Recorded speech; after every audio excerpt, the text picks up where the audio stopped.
सोनिया मुनकंद जी, RJ Singh मित्रा, city life सुन रहे हैं आप। और जनाब, ऐसा है कि सुबह के टाइम कुछ अच्छी बातें तो हम करते ही हैं, लेकिन साथ साथ में पर्यावरण को साथ लेकर चलना बहुत जरूरी हो जाता है। वो कहते हैं ना, पर्यावरण को बचाना है, प्रदूषण को जड़ से मिटाना है। अब ये बातें तो हम शुरू से करते आ रहे हैं और करते आएंगे, लेकिन किस हद तक हम अपनी सिटी ब्यूटीफुल को और ज्यादा हरा भरा कर सकते हैं। अब ये चैलेंज वाली बात है और मेहनत वाली बात तो डेफिनेटली होती है थोड़ी सी, लेकिन इसको कैसे हम अपनी लाइफस्टाइल में अपना सकते हैं और कैसे हम इसको पार्ट एंड पार्सल बना सकते हैं अपनी जिंदगी का। तो इसी टॉपिक के ऊपर मेरे साथ इस वक्त स्टूडियो में है सुमित भारद्वाज जी, जो है president of green planet society. और इनके अगर मैं कार्यों की बात करूं तो बहुत ही हटके काम करते हैं, चाहे वो बात हो अर्बन फॉरेस्ट को डेवलप करना या फिर प्रदूषण को जड़ से मिटाना। तो सुमित जी, मैं आपका स्वागत करती हूँ सिटी लाइफ पर। सबसे पहले कैसे थैंक हैं यू। आप?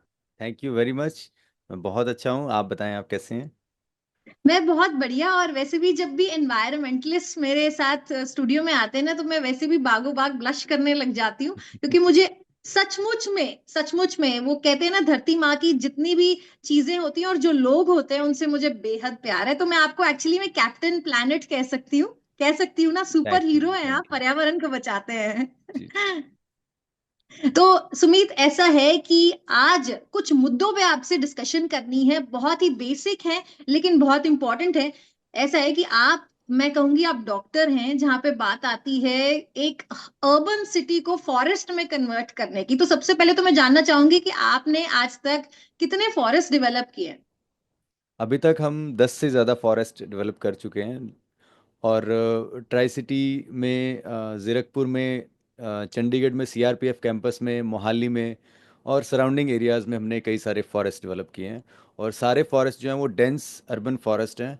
तो वहाँ पे आपको नॉर्मल फॉरेस्ट से 30 गुना ज़्यादा डेंसिटी मिलती है। And they are hmm. Growing faster, और 10 गुना ज़्यादा तेज गति से वो ग्रो कर रहे हैं।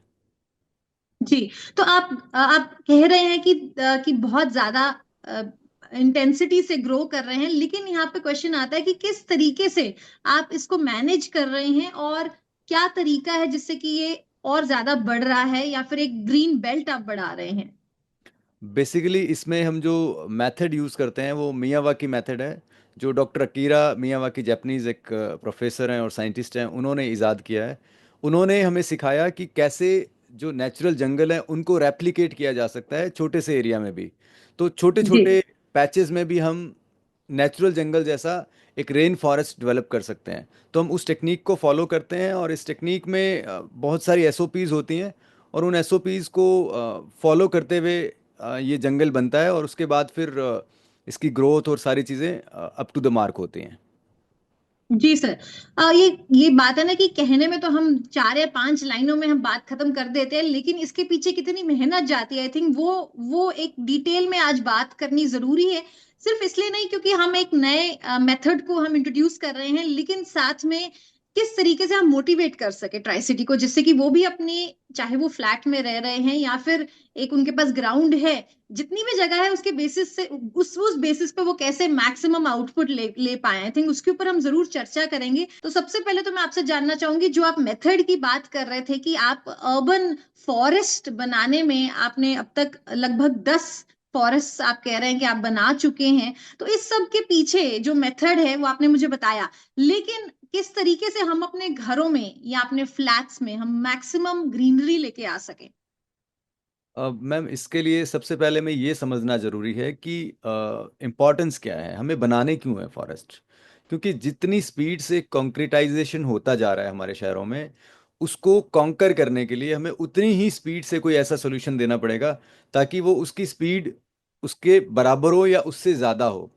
तो हम्म। इसलिए हम अर्बन फॉरेस्ट पे ज़्यादा फोकस करते हैं कि छोटे छोटे एरियाज में हम बहुत सारे अलग अलग फॉरेस्ट बनाएं, जो एजुके अपना ऑक्सीजन सेंटर के तौर पे भी काम करें, साथ में बायोडाइवर्सिटी के सेंटर्स के तौर पे काम करें। और अलग अलग पॉइंट्स पे अगर हम छोटे छोटे फॉरेस्ट बनाएंगे तो वो पूरे ऑल ओवर इकोसिस्टम को इम्प्रूव करेंगे। सो जी। उतनी ही स्पीड हमें चाहिए उस पूरी प्रॉब्लम से लड़ने के लिए। और हम्म। दूसरा, ये जो फॉरेस्ट हम बनाते हैं इनको अगर हम 10 10 बाई 10, मतलब 100 स्क्वायर मीटर एरिया में भी हम बना सकते हैं। तो आपके हम्म। बैकयार्ड में या आपके आसपास कोई छोटा सा स्पेस भी अवेलेबल है, तो वहाँ एक आप फुल फ्लेज फॉरेस्ट बना सकते हैं, जहाँ पे लेटर ऑन 2-3 साल बाद बहुत सारे बर्ड्स आना शुरू हो जाते हैं, बहुत सारा वहाँ पे बायोडाइवर्सिटी आनी शुरू हो जाती है, बहुत सारे छोटे छोटे एनिमल्स आना शुरू हो जाते हैं। तो वो जी। आपको अपने घर के आसपास एक अच्छा माहौल भी देता है, एक पॉजिटिव बिल्कुल। वाइब्स भी देता है। एनवायरनमेंट के जो फैक्टर हैं वो तो हैं ही हैं उसके साथ साथ। बिल्कुल। जी। बिल्कुल। बिल्कुल। और पिछले कुछ सालों में ऑफ कोर्स हमारे में और ज्यादा जागरूकता आ गई है जहां पर बात आती है अपने पर्यावरण को बचाने की। और आजकल तो सिंगल यूज प्लास्टिक के ऊपर भी बहुत सारी अवेयरनेस आ गई है। हम आज भी अगर हम बात करें, हम इसके ऊपर जागरूक तो हैं कि हमें पराली नहीं जलानी चाहिए, लेकिन फिर भी हम देखते हैं अपने आसपास के शहरों में कि पराली जलती है और उसका कोई कंट्रोल नहीं हो रहा। तो इसके ऊपर आपकी क्या राय है? इसको इसको कैसे हम मैनेज कर सकते हैं? पराली की जो प्रॉब्लम है वो प्रॉब्लम सबको पता है कि उससे पोल्यूशन होता है।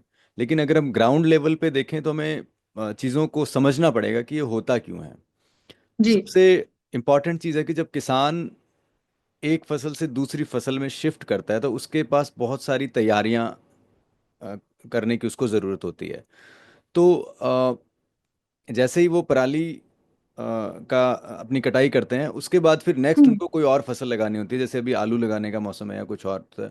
तो उसके लिए उन्हें अपना खेत खाली करना पड़ता है, तैयार करना पड़ता है। जी। इसके लिए पहले से उनकी बहुत सारी तैयारियां होती हैं, बहुत सारे इन्वेस्टमेंट्स होते हैं, खाद उनको लाखों रुपए की खरीद के रखनी पड़ती है, और बहुत सारी चीज़ें होती हैं। तो अगर वो गैप वहाँ पे आ जाए और अगली फसल टाइम पे ना लगे, तो उन्हें बहुत जी। सारा नुकसान होता है। तो इसलिए वो जल्दी जल्दी में अपने पराली को आग लगा देते हैं, जो हम्म। कि ठीक हम्म। नहीं है, जो कि उनकी लैंड के लिए भी ठीक नहीं है। वो उसकी फर्टाइल जो फर्टिलिटी है वो भी खत्म हो जाती है। बट हमें इसके सॉल्यूशन की तरफ देखना पड़ेगा कि किसान अपने खेत में आग क्यों लगा रहा है, अपनी पराली को क्यों जला रहा है।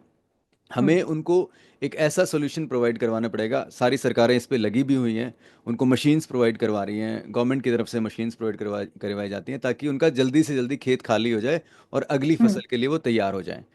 और जी। इसी क्रम में ग्रीन प्लैनेट सोसाइटी भी काम कर रही है। चंडीगढ़ के आसपास जीरकपुर के जो एरियाज हैं, वहाँ पे हम किसानों से बात करते हैं, और जितनी भी उनकी पराली है उन्हें अपने यहाँ एक पराली कलेक्शन सेंटर बनाते हैं, और उसमें वो पराली को इकट्ठा करते हैं, ताकि हम्म। उनका खेत जल्दी से खाली हो जाए, वो अगली फसल के लिए तैयार हो जाए, और उन्हें पराली जलाने की ज़रूरत भी ना पड़े। Letter ji. ऑन उस पराली को हम अपने फॉरेस्ट में यूज़ करते हैं एज ए मल्चिंग, और उसको छोटा छोटे पीसेस में काट के उसकी हम खाद बनाते हैं, गौशाला में उसे देते हैं, और अलग अलग जगहों पे हम्म। वो यूज़ हो सकती है। बट एक बार जो उनकी जो अर्जेंट प्रॉब्लम होती है कि उनका खेत खाली होना होता है, वो हम उनको हेल्प करते हैं कि वो हमारे पराली कलेक्शन सेंटर में अपनी पराली प्रोवाइड करवा दें। सो इस तरह से हम जी।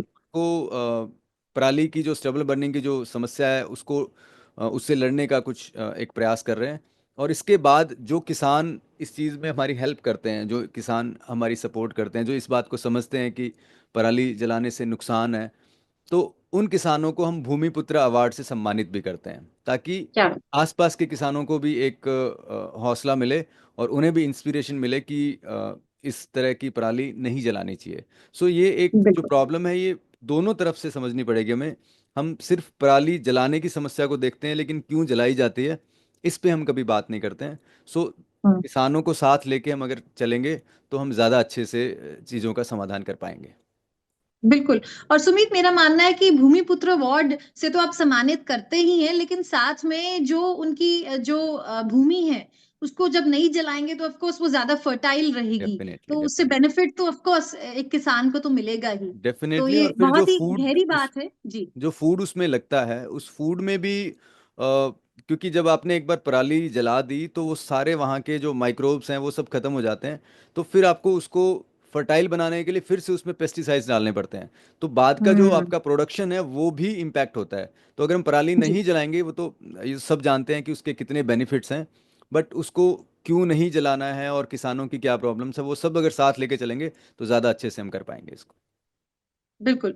और सुमित, आप अभी आजकल बहुत सारे इनिशिएटिव्स भी ले रहे हैं जहां पर आप ट्री प्लांटेशन के ऊपर आपने बहुत जोरों शोरों से अपनी एनर्जी लगाई हुई है। ग्रीन प्लैनेट सोसाइटी बहुत ही अच्छा कार्य कर रही है, और स्पेशली जहां पर बात आती है एक अर्बन फॉरेस्ट बनाने की, और इन्होंने लगभग 10 से ज्यादा फॉरेस्ट बनाए हैं अर्बन सिटीज में, जैसे कि जीरकपुर की अगर मैं बात करूं। तो सुमित, आपका जो काम है काबिले तारीफ है, लेकिन साथ साथ में आपसे हम बहुत सारी चीजें सीखना भी चाहते हैं। अब हाल ही में आप बहुत सारे कार्य कर रहे हैं जहां पर आप ट्री प्लांटेशन के ऊपर बहुत मेहनत करके आप पौधे लगा रहे हैं, आप बैंक्स के साथ भी मिलकर आप काम कर रहे हैं। लेकिन इसके पीछे का जो मोटिवेशन है वो जानना चाहूंगी, और किस तरीके से आप इसे इम्प्लीमेंट कर रहे हैं। मैंने सुना कि जब किसी बेटी का जन्म होता है आप उस टाइम पे भी कुछ पेड़ लगाते हैं। जी मैम, हमारा एक प्रोजेक्ट है, प्रोजेक्ट वसुंधरा। तो इसमें वसुंधरा बेटी का नाम भी है और वसुंधरा धरती को भी कहते हैं। सो हम लोग इस प्रोजेक्ट में दो चीज़ों को एक साथ टारगेट कर रहे हैं। एक हम्म। जो एनवायरनमेंट का जो इशू है जिसमें हम कोर काम कर रहे हैं, और दूसरा जी। जो है फीमेल फेटिसाइड का है, उसके हम्म। खिलाफ एक लड़ाई है। उस जी। लड़ाई को हम पोल्यूशन के साथ लड़ते हुए लड़ना चाहते हैं। सो इस लड़ाई में हम्म। हम क्या करते हैं कि जो भी बेटी हमारे आसपास के एरिया में पैदा होती है, उसके जी। बर्थ पे हम 11 पेड़ लगाते हैं। क्या बात है। उसी टाइम हम उस बेटी के पेरेंट्स को एक सर्टिफिकेट देके उनको सम्मानित करते हैं, और हम्म। वो उसी दिन से कनेक्ट हो जाती है प्रकृति के साथ। क्योंकि सबसे जी। ज्यादा इम्पैक्ट उस बेटी को ही पड़ेगा। हम लोगों की लाइफ निकल जाएंगी, बट जो आने वाला टाइम है, जो जो अभी जो जनरेशन जो पैदा हो रही है, सबसे ज्यादा प्रॉब्लम उनको आएगी। तो हम अभी से उनको इसके साथ जोड़ना शुरू करें। जैसे जैसे वो बड़े होंगे, उनके पेड़ बड़े होते जाएंगे, तो शायद उनको कम प्रॉब्लम्स का सामना करना पड़ेगा। बिल्कुल सर, बिल्कुल। और आपसे ये जरूर जानना चाहूंगी, आप पेड़ तो लगा रहे हैं, बहुत ही उम्दा कार्य है, लेकिन इस पेड़ को बड़ा कैसे किया जा रहा है, इंश्योर कैसे किया जा रहा है? क्योंकि पहले पहले कुछ महीनों की अगर मैं बात बात करूं तो बहुत ज्यादा देख रेख की जरूरत पड़ती है पेड़ पौधों को। जी, जैसे हमने लास्ट टाइम भी काफ़ी डिटेल में मेंटेनेंस के बारे में डिस्कशन किया था। तो जितने भी पेड़ हम लगाते हैं, इवन प्रोजेक्ट वसुंधरा में भी हम जो पेड़ लगाते हैं, उनके लिए हम डेडिकेटेडली अपना एक एरिया रखते हैं जो हमारे कंट्रोल में रहता है और हमारी मॉनिटरिंग में रहता है। तो वहाँ जी। जितने भी पेड़ लगने हैं, उनकी मेंटेनेंस वो एक सिस्टम के तहत होती है। उसमें हमें अलग अलग जगहों पे जाके पेड़ नहीं लगाने हैं। हम सारे हम्म। पेड़ एक ही जगह पे लगाते हैं, जो एरिया हमारे कंट्रोल में और हमारी अप्रोच में होता है, जहाँ हमारे पास ऑलरेडी पानी का और सारी लेबर का सबका इंतजाम होता है। जी। जी। बिल्कुल। और आप साथ ही साथ मुझे बताएं कि किस तरीके से अगर कोई, बिकॉज हाल ही में बहुत ही अच्छा एक एक्टिविटी चली है कि अगर किसी का जन्मदिन है तो आप एक पेड़ लगाएं, लेकिन उस ऑफ कोर्स मेंटेनेंस की बात बहुत बड़ी बात हो जाती है। तो आप क्या सजेस्ट करते हैं कि किन लोगों को पेड़ लगाना चाहिए? और एक कमिटमेंट बहुत जरूरी है, वो कमिटमेंट के बगैर क्या मतलब फिर भी पेड़ लगाना चाहिए? जी बिल्कुल नहीं, कमिटमेंट के बिना आपको पेड़ नहीं लगाना चाहिए।